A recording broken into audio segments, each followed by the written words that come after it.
Welcome to Connecticut Politics TV. I am Joe Aguiar. My guest today is Barth Keck, who's in his 32nd year as an English teacher and his 18th year as an assistant football coach at Haddam Killingworth High School, where he teaches courses in journalism, media literacy, and AP English language and composition. You could follow this guy, and I highly suggest you do, on Twitter at Keck B33. Barth, always love talking to you, man. I just think you're a brilliant guy, a great writer. I really enjoy the articles. And last week in particular, it happened to be National News Literacy Week. And in your op-ed, it's time to make media literacy education mandatory. You write, we are well past the time when America would be better off if its citizens were news literate, digitally literate, and short, media literate. I've been telling you that since I met you. There's so many people I'd love to sign up for a media literacy course with you.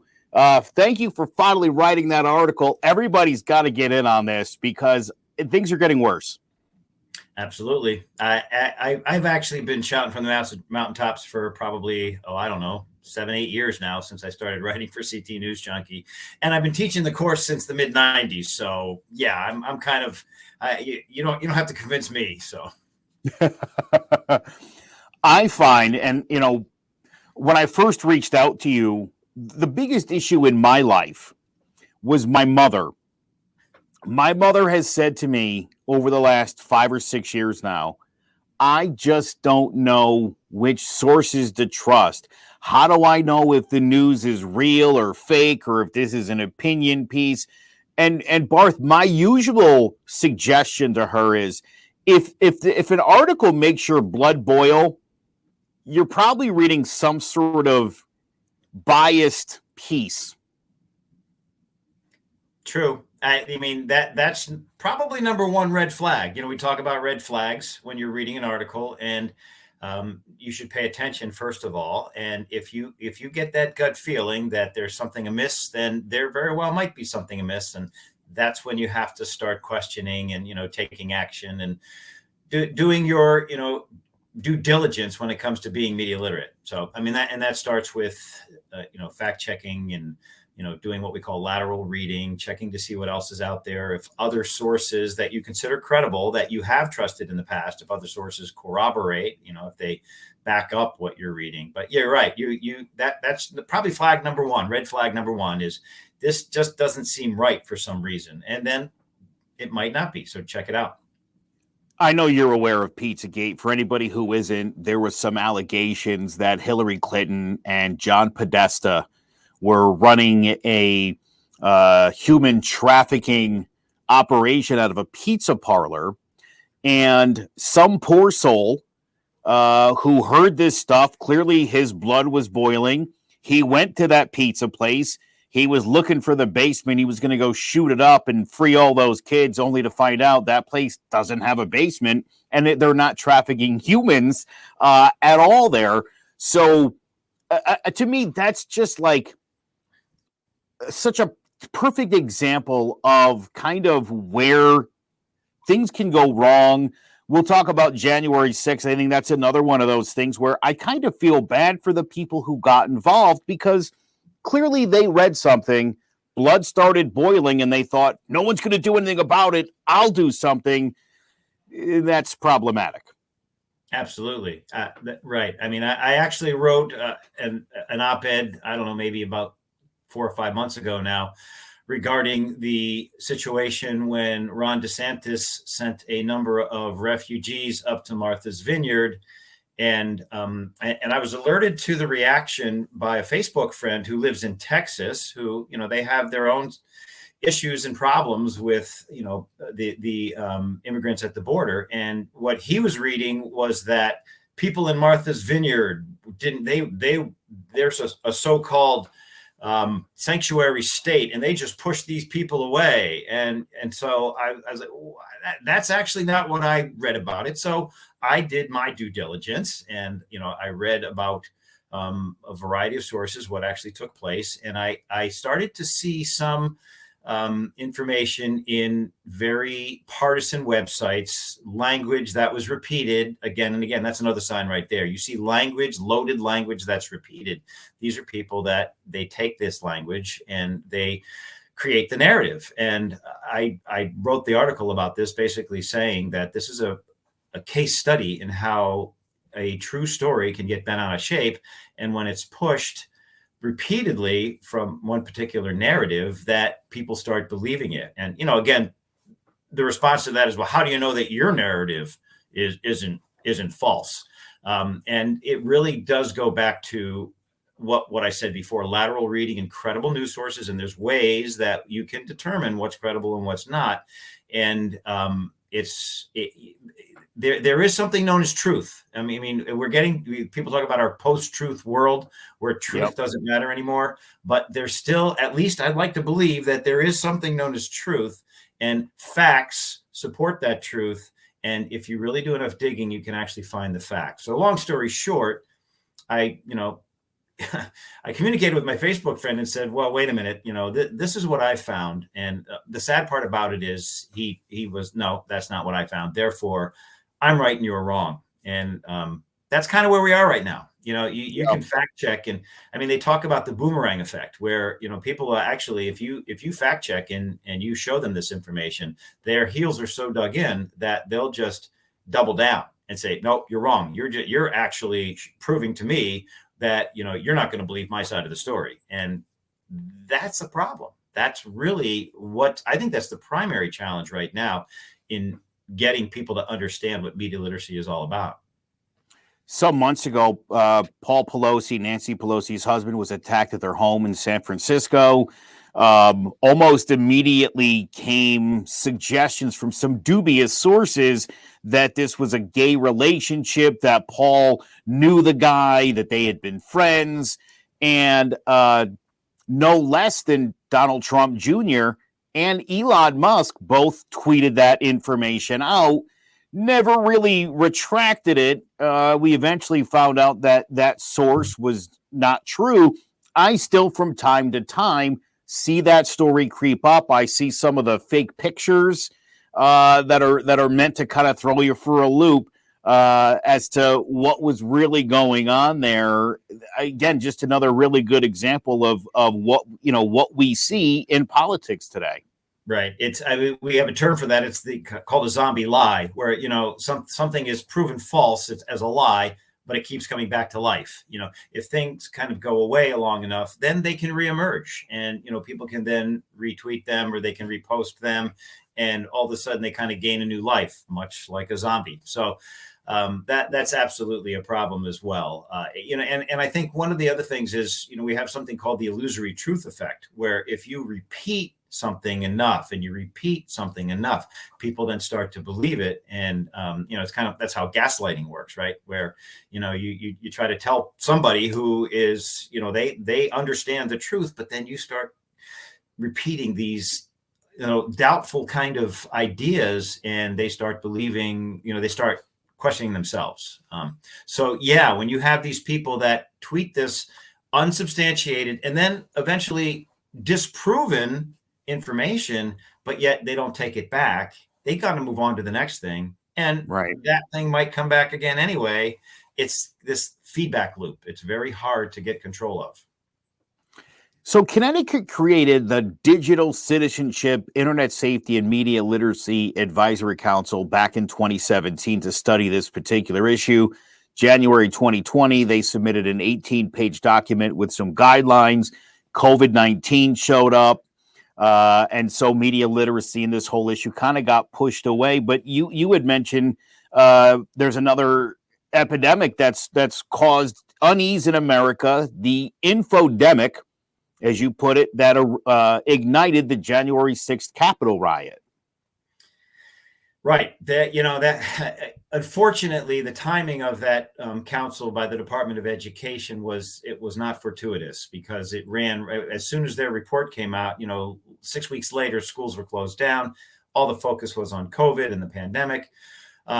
so that, that basically pushed that whole issue to the wayside. And in the meantime, yes, we did have January 6th, which as a result, was a result rather of disinformation that was out there that people shared. And I think one of the criticisms that I've seen recently about the January 6th committee and their report is that they didn't focus enough on how the disinformation ignited the fire.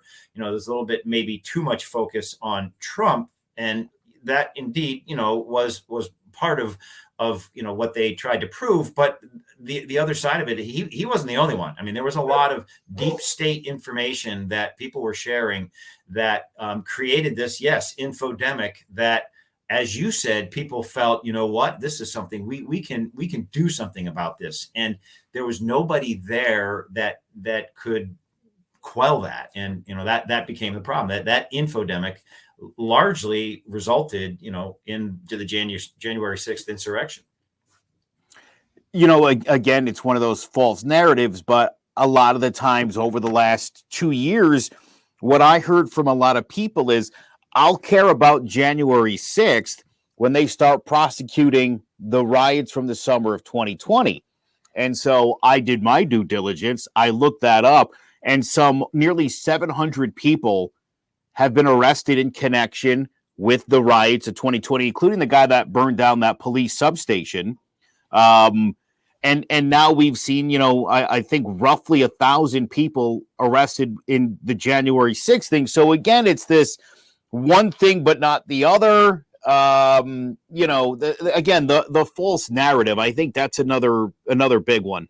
And indeed, and I think that might also kind of lean into a problem, both sidesism, where, it's like, okay, fine. So January 6th happened, but what about those riots? And yeah, we need to look at both sides. And you did that. You did your research and you found out, okay, well, guess what? People did get arrested, but they keep pushing it as if, but when you do the both sidesism tactic, they're not always equal. And unfortunately, both sidesism doesn't work when there is, a preponderance of evidence on one side about a much bigger issue. There's a similar issue on the other side, but yet it's like, well, we got to look at both of them. We do have to look at both of them, but we also have to consider the weight of each and how important each was. So rather than being objective is important. There's no doubt about it. But being objective doesn't mean that we have to take all things in equal measure, because not all things happen in equal measure. I don't know if that makes sense, but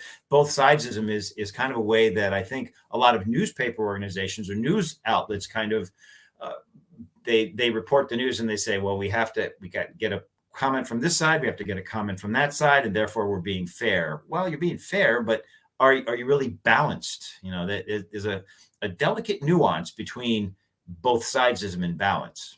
So, and I think that you kind of see that too with the Capitol insurrection and the riots that took place the summer before.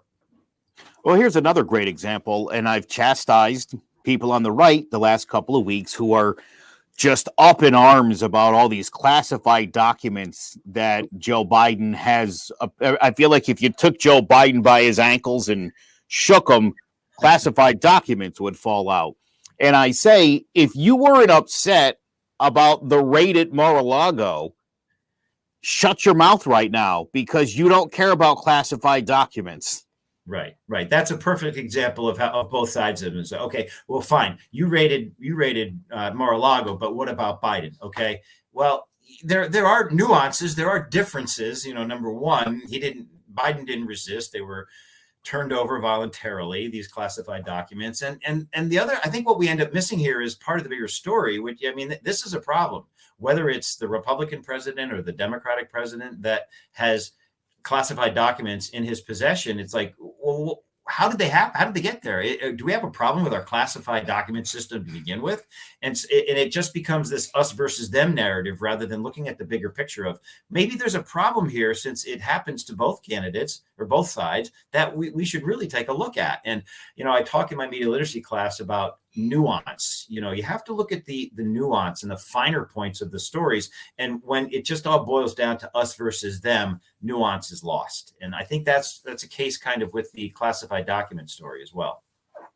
And Barth, let's be clear, by the way, media literacy is not telling kids that Fox News is nonsense and CNN is gospel, right? We're not doing that. This is about teaching people, young adults and grown adults, how to which sources to trust, and again, right, where they can go to verify whether something is an actual true story and that they're getting all the details in that story. And exactly. And, you know, that's one of the problems and one of the challenges of trying to get buy-in for media literacy education. And I got an email, in fact, from a reader who was saying, I don't want to make media literacy education mandatory because most teachers are liberal and they're going to push that liberal agenda, and you're going to that word, you're going to indoctrinate students with your liberal agenda.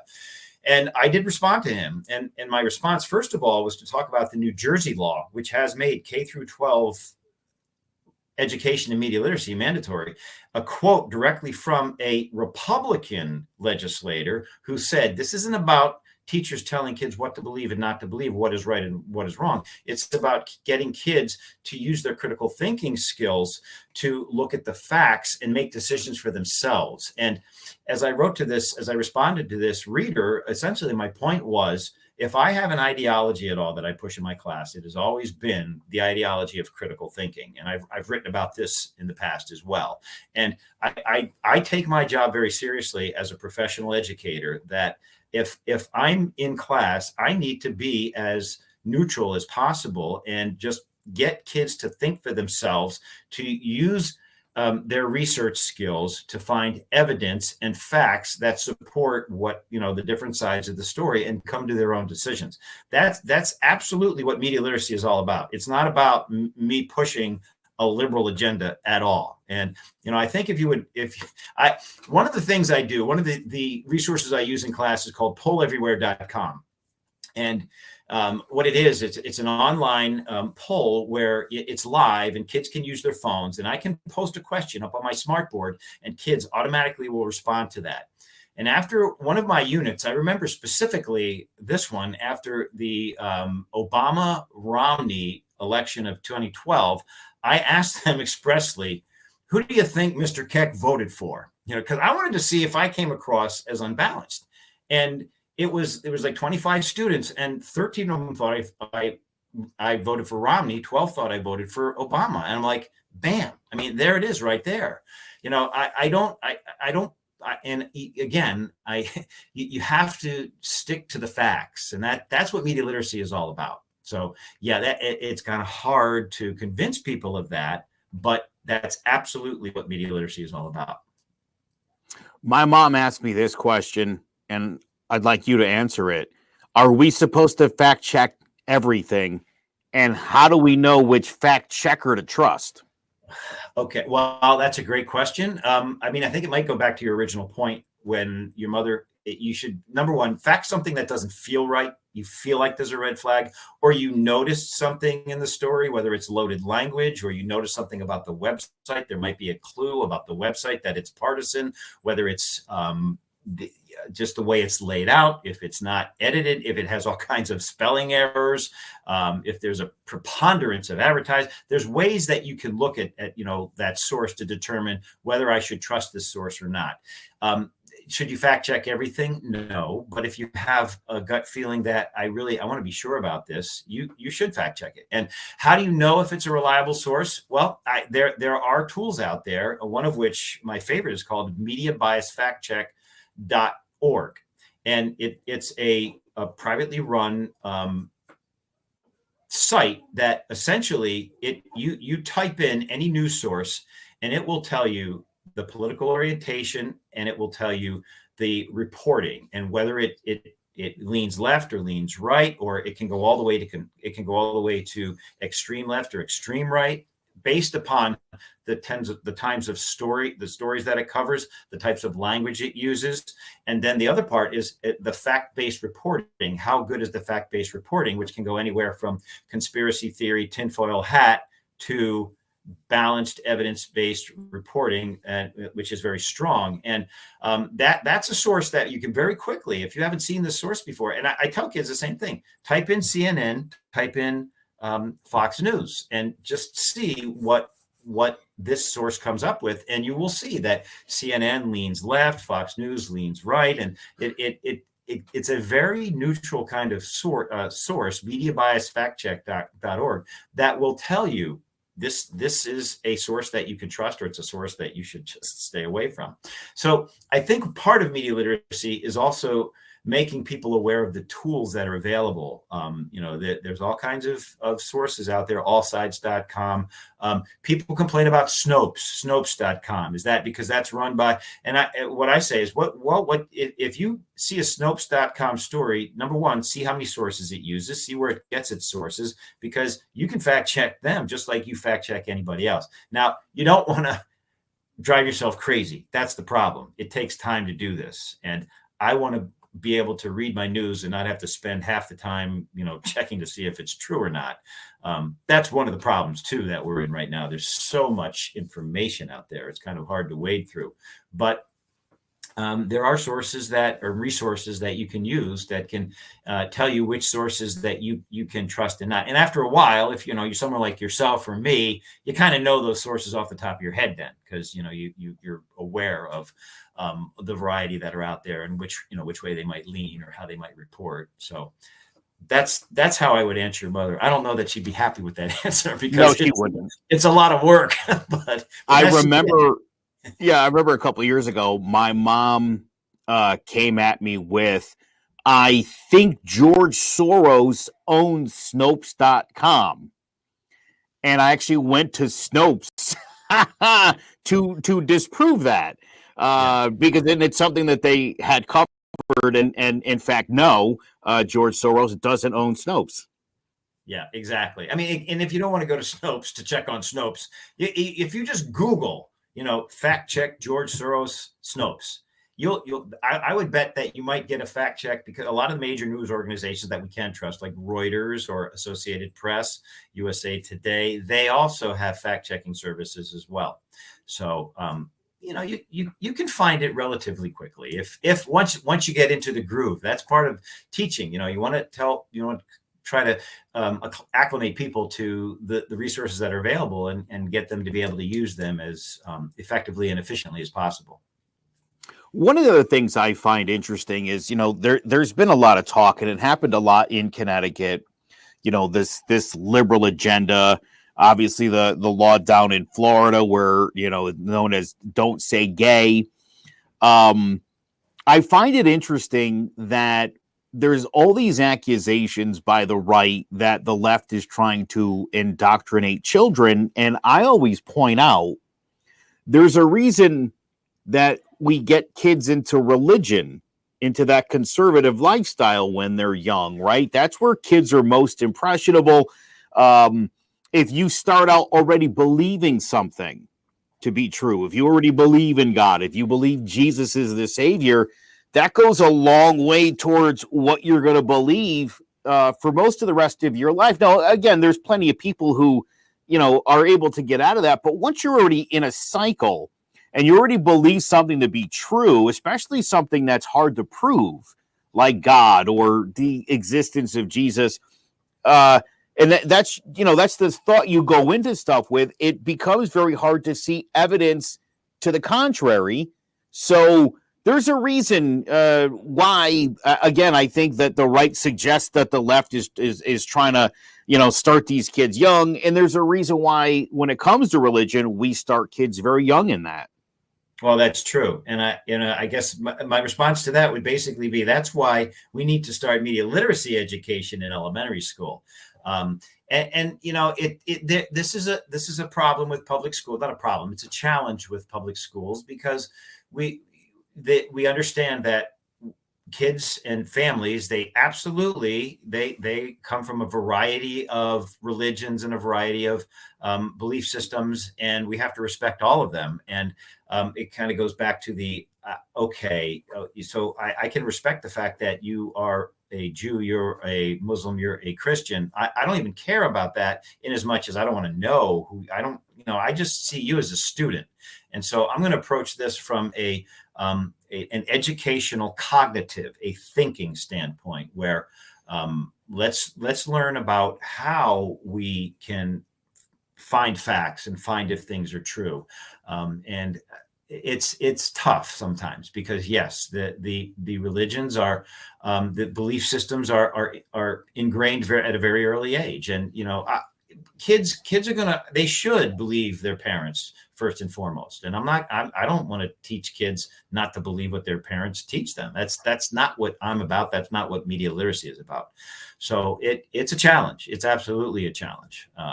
As my fallback is always indoctrination. My only indoctrination is indoctrinating kids in the ideology of critical thinking. That's my fallback. So I'm curious your thoughts on this. I have a 7-year-old son. He's a very smart young man. And Christmas was a little over a month ago. And he said to me probably about 2 weeks ago, he said, we've had a conversation where I explained to him magic is fake. Magic's only something that happens in the movies. And he was talking about Santa Claus. We have a couple fireplaces. And he was like, I've been thinking about this.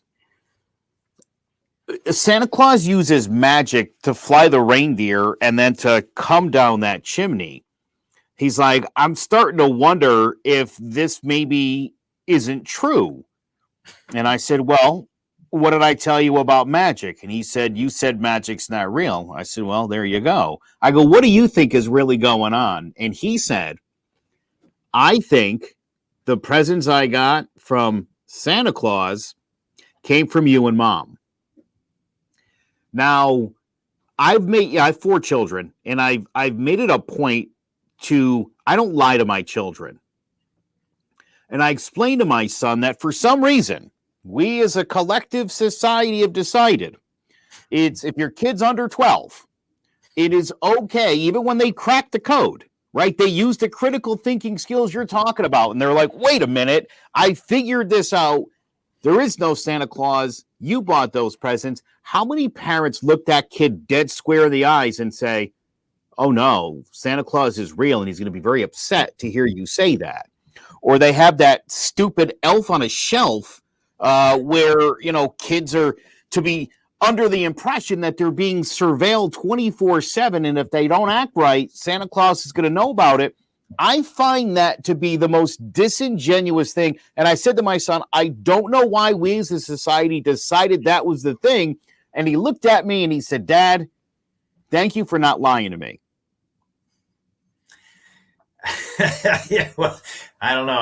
I'm not sure that I would want to incorporate that into an elementary school media literacy lesson. But really, I mean, what you're talking about is parenting, and I can't step on the toes of any parenting styles. And I think we're probably very similar in being honest with our kids, and you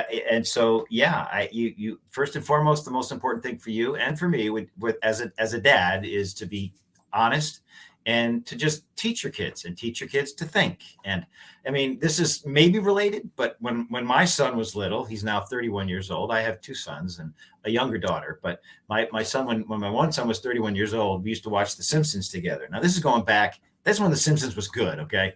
And he was just old enough to watch it, but not quite old enough to understand everything that's going on. But he would ask me every now and then, he would say, so what are they making fun of here? Because he knew that it was satire, but I had to explain it to, and so I didn't, we didn't go too deep into what satire is and everything, but I think that those kind of experiences with your kid, just kind of, like they say, watch TV with your kid, make sure you know what your kid's doing on social media, all that stuff. That's the important thing when it comes to media. And when it comes to Santa Claus, I guess that corollary is same style. If you believe in being honest with your kid, which I do, that's what you should do. So I want to ask you too about, I hear a lot of people that, I do my own research and, I'll often ask them, well, which research method are you using? And they don't know that there's different research methods. And they also generally don't know this term, confirmation bias. Can you talk a little bit about that and how that could be problematic when you are doing research? Absolutely. I think that's probably one of the key reasons that we're in the problem of polarization right now, because confirmation bias essentially is it's a very natural cognitive process in the brain whereby your first inclination is to believe information, agree with information that agrees with what you already believe, and to ignore that information that disavows it, that disagrees with it. And so I'm doing my research, as you say, and I got to prove this. And so I start finding all kinds of information that, oh, hey, look at that. See, all this stuff is agreeing with me. And if there's an article, I'm going down the Google page. If there's an article that might not seem like, no, I'm not going to click on that. That's how confirmation bias works. Now, that's exacerbated by algorithms, because anytime I click on one of those stories that has that side of the story that I agree with, that gets added to my algorithm. So the next time I do a Google search, it's just going to give me even more on that side, because it knows that I'm more interested in that part or that side of the story, whatever it might be. So we get in this feedback loop where our confirmation bias is exacerbated, enabled by the algorithms that is set up in Google, that are set up in our social media feeds. And so we just see this information again and again that confirms what our confirmation bias had already confirmed for us before, and it just goes on and on. So that's a problem. And another one of the strategies I use is, I say, balance your algorithm. I follow people on Twitter with whom I don't agree politically, or, you click on those sites that you pretty much think, well, that's the other side of the story. And quite frankly, I mean, you're not really being a good media literate. You're not being a good educated person unless you look at the other side. One of the things we talk about too is, you look at the scientific method. The scientific method is set up so that you do these experiments to try to disprove your hypothesis. And so what, we want to hear yes, yes, yes, yes. What we have to get used to is, well, wait a minute, maybe you should hear no. Maybe you should think about there's another opportunity. So we need to open up our minds, and step number one, and this is another thing I teach, step number one is to recognize your own biases. If you truly want to be media literate, you must recognize your own bias, because we all have them. We're human beings. So I think that's important too for people to understand is, we do all have biases, and you do need to know what yours are if you want to overcome the confirmation bias. You got it. And I talk to plenty of people who I'm not biased at all, and I think for some of them they think, they mean to say like I'm not a racist, and so they sort of confuse the two words. Yeah. Right. Yeah. Right. Yeah. It's right.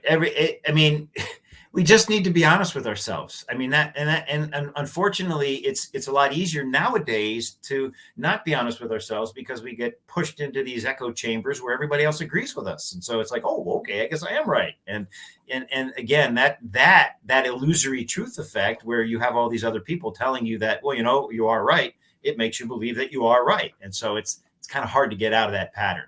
And we all love that. We all like to be right. Let's be honest.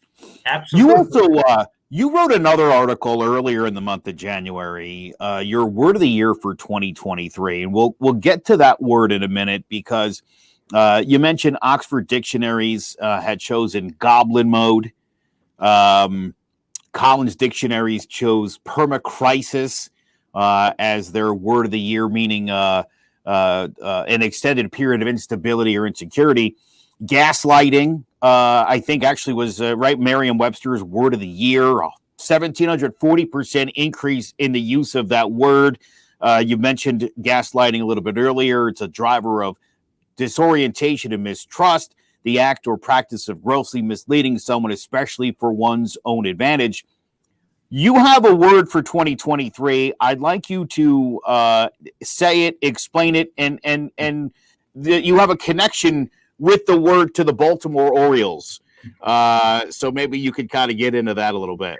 All right. Well, talk about confirmation bias. I'm very biased when it comes to this. I'm a lifelong Baltimore Orioles fan. I mean, right behind me, I don't know if you can see, it's a Norman Rockwell reprint of Brooks Robinson signing an autograph, famous Norman Rockwell, among many Norman Rockwell paintings. But I was born in Baltimore. I'm from Baltimore. I've always been an Orioles fan. And the Orioles have a rookie catcher this year, Adley Rutschman, who was like the top prospect this year, and they had a losing record back in April by, I know they were under 500 by like 12 games, something like that. And as soon as he came up, they had a winning record. I mean, and you just watch this guy play, and I was so fortunate. My son gifted me MLB.com so I could actually watch Orioles games for the first time in forever. And I'm Nice. watching this.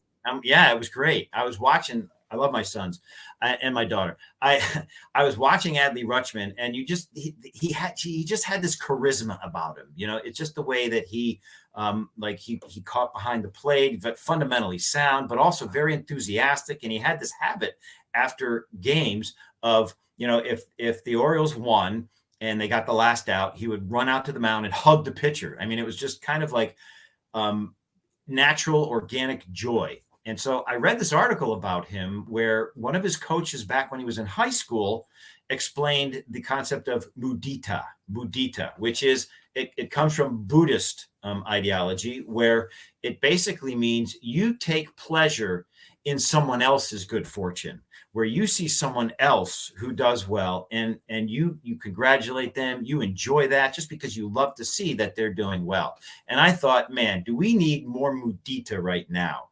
I mean, everything is so conflicted. You know, our first reaction in politics now is just to, you know, point our finger at the other side. And it's, you know, whatever happened to bipartisanship, first of all.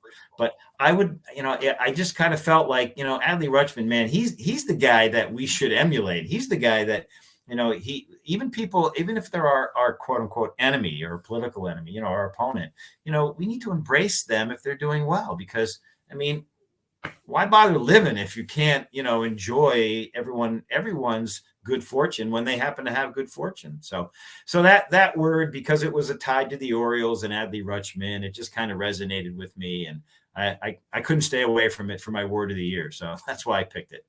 I thought that was fantastic. I really appreciated the story. And as a Yankee fan, you have my sympathies, of course. Yeah, I know.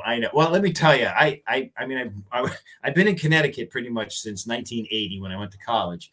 And it's not easy to be an Oriole fan when you're in the epicenter of the Yankee Red Sox rivalry, which is Connecticut. Yeah. So I'm used to it. I know, and my students through the year, we all go back and forth.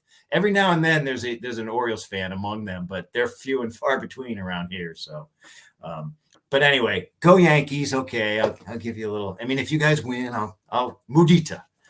I love that. See, how are you feeling about the Orioles this year? And as you mentioned, you know, look, they had quite a resurgence. They just missed out on a wild card.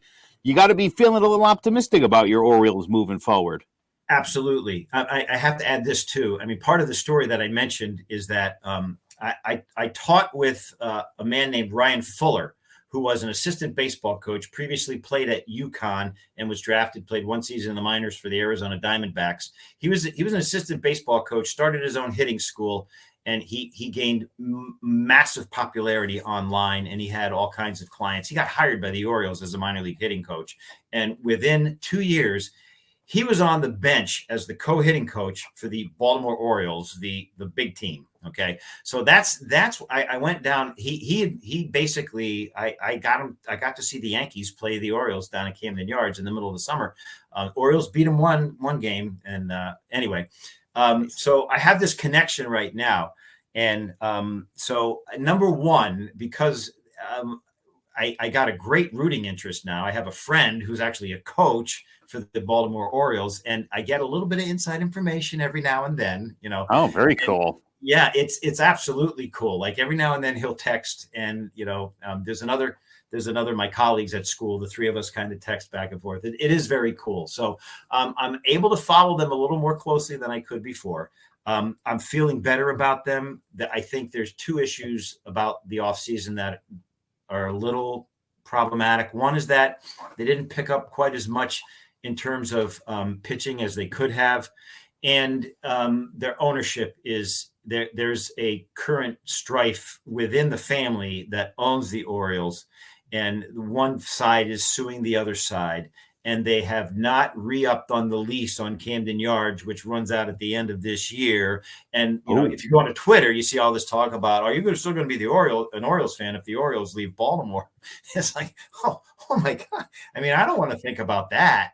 So that's a little unsettling.